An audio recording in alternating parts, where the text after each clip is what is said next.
c'est une question assez complexe. En Belgique, on a quand même des raisons d'être optimiste vu tous les acquis qu'on a.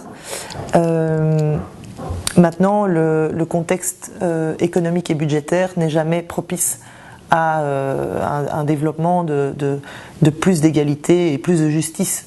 Donc, je pense qu'on doit rester très attentif à ce que les organisations qui sont dédiées à l'égalité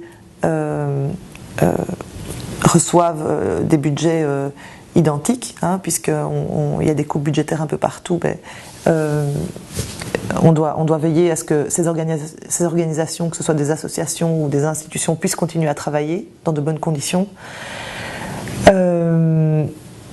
Alors sur la question de l'emploi des femmes, il y a tout un chantier qui va probablement s'ouvrir en Belgique sur l'organisation du marché du travail pour le rendre plus flexible, ce qui en soi est une bonne chose parce que c'est une demande aussi des femmes.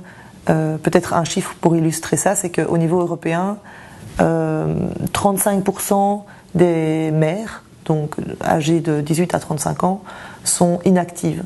Mais la très très grande majorité d'entre elles, plus de 80%, souhaiteraient revenir sur le marché du travail si elles pouvaient davantage choisir leurs heures de travail et avoir plus de flexibilité. Donc plus de flexibilité, plus de possibilités d'aménager son temps peut être positif en matière d'égalité. Maintenant, ça doit aller dans le sens de l'employeur, mais évidemment aussi du travailleur. Il faut qu'il y ait des balises qui soient posées, il faut qu'il y ait une assurance que ça se fasse dans l'intérêt du travailleur aussi. Voilà, donc ça je pense que c'est une opportunité pour le futur, pour continuer à